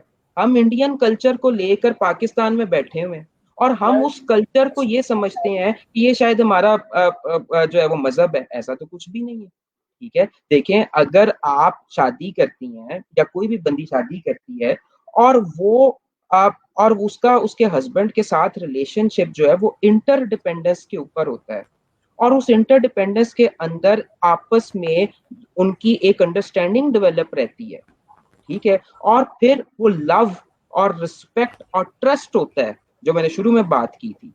तो फिर आप रिलेशनशिप में रहते हुए जो भी काम करना चाहते हैं वो काम करें, जिस तरह से जिंदगी गुजारना चाहते हैं वैसे जिंदगी गुजारें। इसके लिए इंपॉर्टेंट ये है कि आपका शादी के बाद रिलेशनशिप किस तरह का डेवलप होता है, आप वो किस तरह के रिलेशनशिप को डेवलप करना सीखें। ठीक है, तो हमारा प्रॉब्लम ये है कि हमने हमने जो है ना, न्यूक्लियर फैमिली का कॉन्सेप्ट ही नहीं आने दिया पाकिस्तान के अंदर। न्यूक्लियर फैमिली का मतलब होता है मियाँ बीवी बच्चे, दैट्स इट, हस्बैंड वाइफ उनके बच्चे। हमारे खानदान में हमारे जैसे मुल्कों में या जनूबी एशिया में, यहाँ पर एक ही घर में तो 5-6 फैमिलियां रह रही होती हैं, एक गढ़ मत पका होता है। उस सारे केस के अंदर एक फैमिली के ऊपर दूसरी फैमिली के डिसीजंस इम्पैक्ट डाल रहे होते हैं। वहां पर फिर कई दफा औरतों की जो काम करने का, जो औरतें काम करना चाहती हैं, जो आगे प्रोफेशनल लाइफ में भी आगे बढ़ना चाहती हैं, उनके ऊपर जो वो एक तरह का स्टॉप लग जाता है। तो वो औरतें ये समझना शुरू कर देती हैं कि ये जो मैरिज का इंस्टीट्यूशन है यही गलत है। मैरिज का इंस्टीट्यूशन गलत नहीं है, वो हमारे कल्चरल इश्यूज है। हमें अपने कल्चरल इश्यूज को रिजॉल्व करना होगा। इस यूथ को कपल, पता है हमारे मुल्क को अब जरूरत है कपल काउंसलिंग की। हमारे मुल्क को जरूरत है अब फैमिली लीडरशिप की। जब जब कपल की शादी हो तो उसको actually how to manage the married life, उसके ऊपर, on how to start a new family, उसके ऊपर भी कोचिंग होनी चाहिए। जब ये चीजें होनी शुरू होती है ना, तो फिर उसकी बेस के ऊपर हस्बैंड एंड वाइफ इंटरडिपेंडेंट होकर चलेंगे और ये जो औरतों को एम्पावरमेंट का इशू है ये आना बंद होगा। तो हमें अपने कल्चर बदलने होंगे, रादर देन दिस कि हम लोग जो है वो नेचुरल फितरती फिनोमेना ऑफ मैरिड लाइफ जो उसको खत्म करते हैं। ये गलत है। बिल्कुल, बिल्कुल ठीक हो गया। सर, एक मजीद क्वेश्चन आया, आपने लव का टॉपिक छेड़ा था तो लव के मुतालिक भी कुछ क्वेश्चन आए हैं। सबसे पहले तो मैं अपना क्वेश्चन रखना चाहूंगा कि सर, मेरे एक उस्ताद मोहतरम है और काफी मशहूर उनका एक नाम है सोसाइटी के अंदर, बड़ा अच्छा रोल प्ले कर रहे हैं। वो कहते हैं कि एक मोहब्बत जो होती है, एक जो प्यार होता है, उसकी जो उम्र है, जो उसकी टेन्योर है, ड्यूरेशन है, वो 18 महीने होती है। क्या ऐसा कोई कॉन्सेप्ट है? देखिए बात ये है कि जो उन्होंने बात की है, मैं उन एक एक एक बात एक समझते हैं। एक चीज होती है जिसे हम कहते हैं theory. Theory can be right, theory can be wrong. ठीक है, तो बिल्कुल। जो उन्होंने बात की है वो ठीक भी हो सकती है और नहीं भी ठीक हो सकती, ठीक है। तो वो एक उनका एक व्यू है, वो this is the one thing. Second चीज ये है कि यार अगर जिंदगी में रिलेशनशिप का चस लेना है ना, मैं बात करूं चस का, मजा लेना है, तो मोहब्बत से अगले स्टेप पर जाओ, वो जो इश्क का स्टेज है, बिल्कुल बिल्कुल ठीक बिल्कुल। है। और जो इश्क की स्टेज है ना, जिसके अंदर आपको अगले की बुराइयां भी एक्सेप्ट होती हैं, ठीक है, अच्छाइयां तो एक्सेप्ट होती हैं, बुराइयां भी एक्सेप्ट होती हैं, और आप उसके साथ लॉन्ग लास्टिंग भी चलते ही रहते हैं। इश्क ये है कि आप ड्राइव कर रहे हैं, आप सो रहे हैं, आप जाग रहे हैं, आप कुछ कर रहे हैं, आपके दिल और दिमाग के एक कोने में वो बंदा या बंदी मुसलसल बजर कर रहा है, ये इश्क है। और इश्क के, मैं अक्सर समझता होता था कि इश्क इज द लास्ट फॉर्म। तो मेरे एक बड़े अच्छे दोस्त हैं हफीज ताहिर साहब, उनका क्या कहते हैं, उन्होंने एक अपना एक शेर लिखा, उस शेर के अंदर एक उन्होंने टर्म यूज की, मुसलसल इश्क, ठीक है। जो एक है इश्क और एक है मुसलसल इश्क। मुसलसल इश्क ये है कि वो इश्क आपको किसी से हो जाए और फिर पूरी जिंदगी रहे, ठीक है। तो इश्क और मुसलसल इश्क के ऊपर अगर आप जाते हो ना, तो आपको अपने आप से भी मोहब्बत रहती है, आपको अगले से भी मोहब्बत रहती है, और आपको इस चीज का एक सुरूर भी रहता है कि यार आपने ना एक बड़ी खास और साफ नीयत के साथ किसी को चाहा है। तो ये है बात। और अगली बात ये है कि ऑन दी अदर हैंड वैसे तो जो छोटी मोटी जो इन्फेचुएशंस होती हैं, वो 18 महीने क्या, वो 18 दिन के बाद आपका अगर व्हाट्सएप के ऊपर जो है कनेक्शन खत्म हो जाए तो 19वें दिन जो है वो आपका खत्म हो जाए। खत्म हो जाता है। लेकिन कई ऐसे इश्क होते हैं वो व्हाट्सएप के ऊपर ब्लॉक अनब्लॉक चलता रहता है, क्योंकि चलता मसला रहता है। क्योंकि वो इश्क और वो मुसलसल इश्क की कैफियत होती बिल्कुल ठीक हो गया। बिल्कुल सर, एक नेक्स्ट क्वेश्चन आया जी हमारे पास ज़ुनैरा का। एक अच्छी मैनेजमेंट जो है वो लड़का करते हैं एंड बेस्ट लीडरशिप एक लड़की कर सकती है इन बिजनेस, क्या मतलब ये कर सकती है एक लड़की अच्छी लीडरशिप बिजनेस के अंदर? देखिए बात यह है कि लीडरशिप के कॉन्सेप्ट का कोई ताल्लुक जो है वो जेंडर के जेंडर के साथ, साथ नहीं है। ठीक है। जिस आदमी, जो वो मेल हो वो फीमेल हो, ठीक है, अगर वो कोई विजन रखता है, अपने टारगेट्स बनाता है, और उन विजन्स और उन टारगेट्स को लेकर उनके पीछे भागता है, और फिर अपने साथ अपनी टीम जोड़ता है और उस टीम को लेकर जो उस विजन के पीछे भागता है, तो he is a very good personal leader, यानी अपना जाती लीडर। और ऑन दी अदर हैंड बहुत अच्छा पीपल लीडर हो, ठीक है। और वो पर्सनल लीडर होना या पीपल लीडर होना, इसका कोई ताल्लुक जो है वो जेंडर के साथ नहीं जुड़ा हुआ। क्या कहते हैं, बल्कि आज से कुछ अरसे पहले हार्वर्ड की एक रिसर्च आई है, जिसके अंदर जो यूएस में उन्होंने रिसर्च की है, उसके अंदर ये भी है कि बहुत सी जो फीमेल्स हैं, they are the better leaders than the male, ठीक है। तो इसको जेंडर्स के साथ जोड़ना कोई, anyone can be a great leader. ठीक हो गया, ठीक हो गया। अच्छा सर, एक बड़ा मजे का क्वेश्चन मुझे लगा है, बेसिकली ये अली मलिक साहब का क्वेश्चन है। अगर कोई अपने ड्रीम्स हासिल करना चाहता है तो क्या वो रिलेशनशिप में इस पॉजिटिव असर कर सकता है इसको? इनका क्वेश्चन का मतलब ये था कि मतलब दो पार्टनर्स हैं, लविंग पार्टनर्स हैं, रिलेशनशिप में हैं, तो वो अपने ड्रीम्स को अचीव करने में एक दूसरे को किस तरह से सपोर्ट कर सकते हैं, लाइक किस तरह से पॉजिटिव रिलेशन को लेकर चल सकते हैं? ये अली का सवाल ही इंटरडिपेंडेंस का है।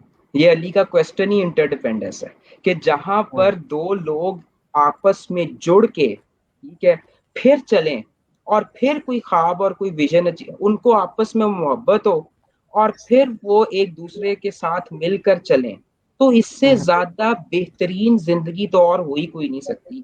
क्या मजे की बात है कि दोनों के टारगेट सेम हो, दोनों ने एक ही मंजिल के ऊपर जाना हो, ठीक है, उनकी प्रोफेशनल डायरेक्शन भी सेम हो और पर्सनल बॉन्डिंग भी जुड़ी हुई हो, इससे ज्यादा और क्या कोई खूबसूरत बात हो सकती है?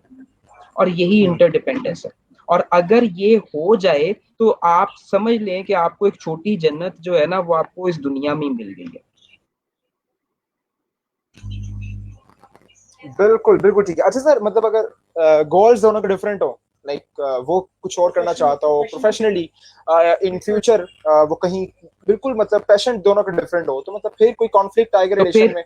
तो फिर नहीं, तो फिर असल में मसला क्या है? असल में मसला ये है कि अगेन रिलेशनशिप्स है ना, और शुरू कहाँ से हो रहे हैं? लव से, ठीक है ना? तो फिर उसके अंदर बात क्या है कि लव और रिस्पेक्ट, ये दोनों चीजें क्या करवाएंगी कि दोनों एक दूसरे के लिए बेस्ट पॉसिबल शॉट खेलने के लिए तैयार होंगे, दोनों एक बिल्कुल दूसरे को अकोमोडेट करना शुरू करेंगे। मामला ये है कि जब इंटरडिपेंडेंसी की रिलेशनशिप्स होते हैं ना, तो फिर दोनों तरफ से ही ये डिस्कशन होनी शुरू होती है कि मैंने इसको किस तरह से फैसिलिटेट करना है, दूसरा सोच रहा होता है मैंने किस तरह से फैसिलिटेट करना है, ठीक है? तो हमारे हमारे लिए इम्पोर्टेंट ये है कि हम अपने साथी, अपने कंपेनियंस जो हैं, वो इस तरह के ढूंढें, या हम इस तरह के लोगों के साथ जो है वो जिंदगी गुजारें जो इंटरडिपेंडेंस के कॉन्सेप्ट को समझते हैं।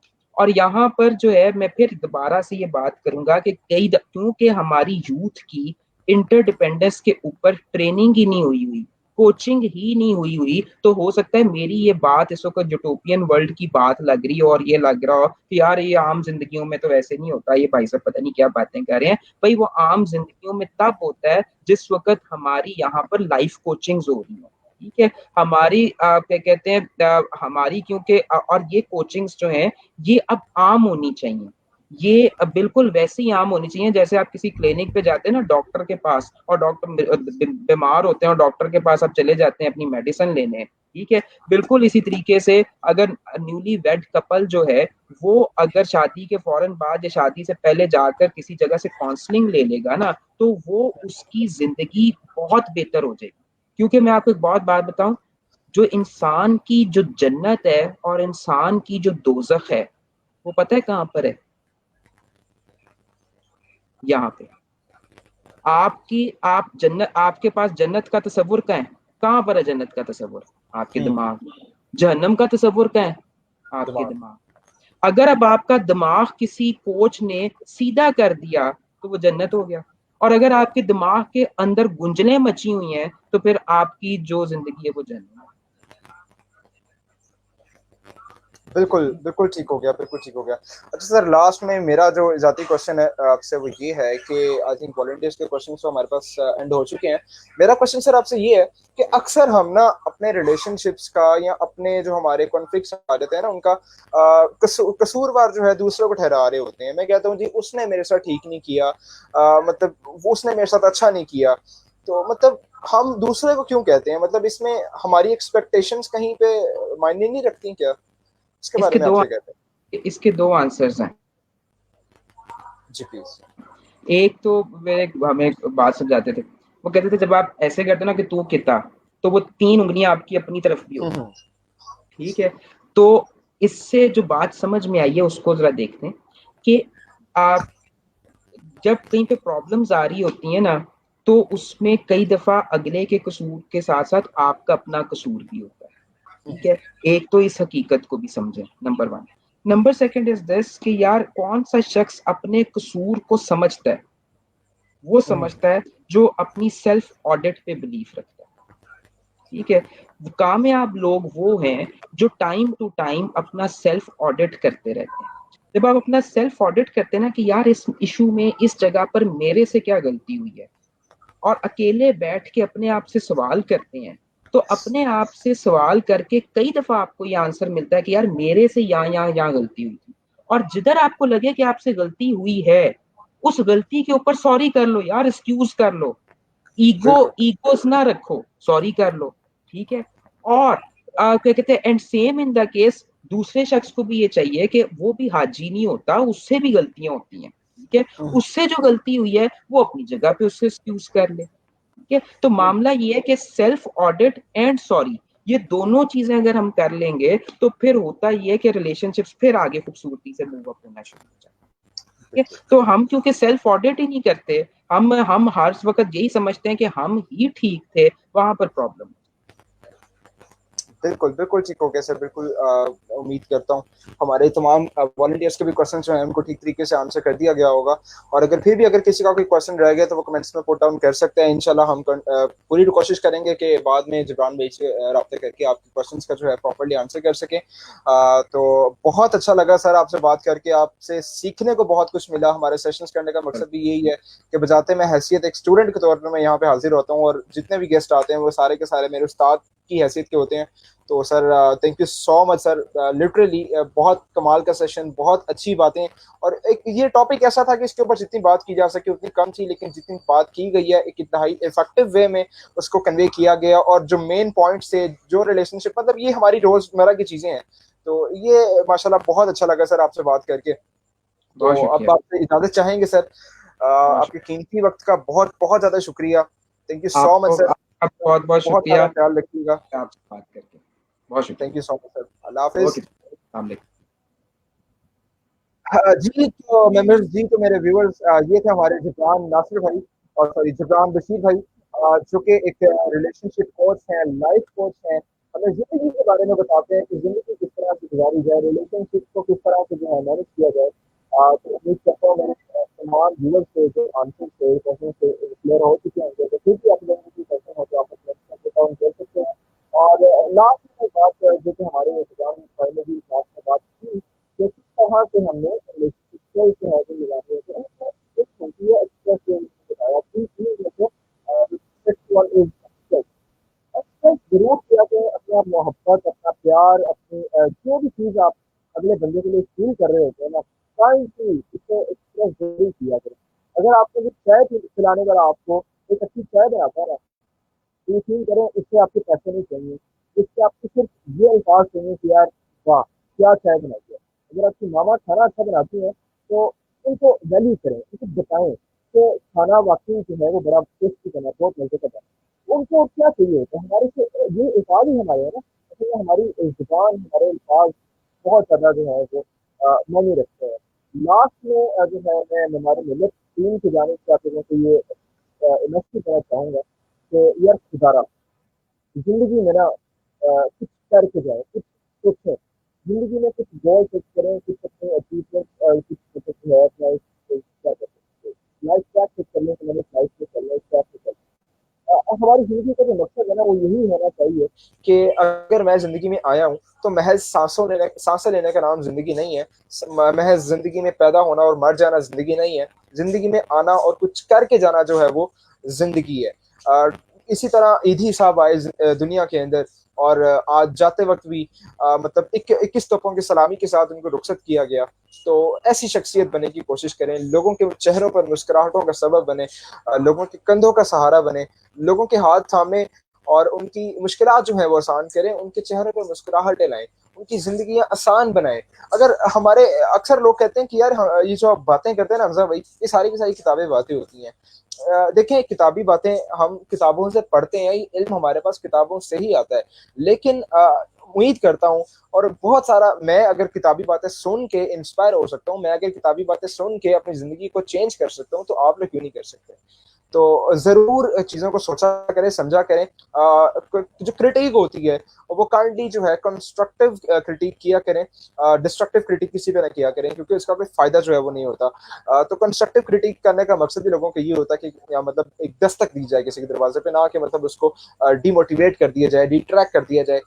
हमारे अल्फाज ही इस तरह से होते हैं कि हम अपने अल्फाजों की वजह से लोगों की ज़िंदगियां जो है वो तबाह बर्बाद कर देते हैं, और एट द रिजल्ट जो है वो हमारे पास सुसाइडल केस जो है वो आते हैं। तो खुदारा अपनी जुबान जो है, अपने जो एक क्या कहते हैं अल्फाज हैं, उनको एक बड़ा मोतबर किस्म का रखा करें।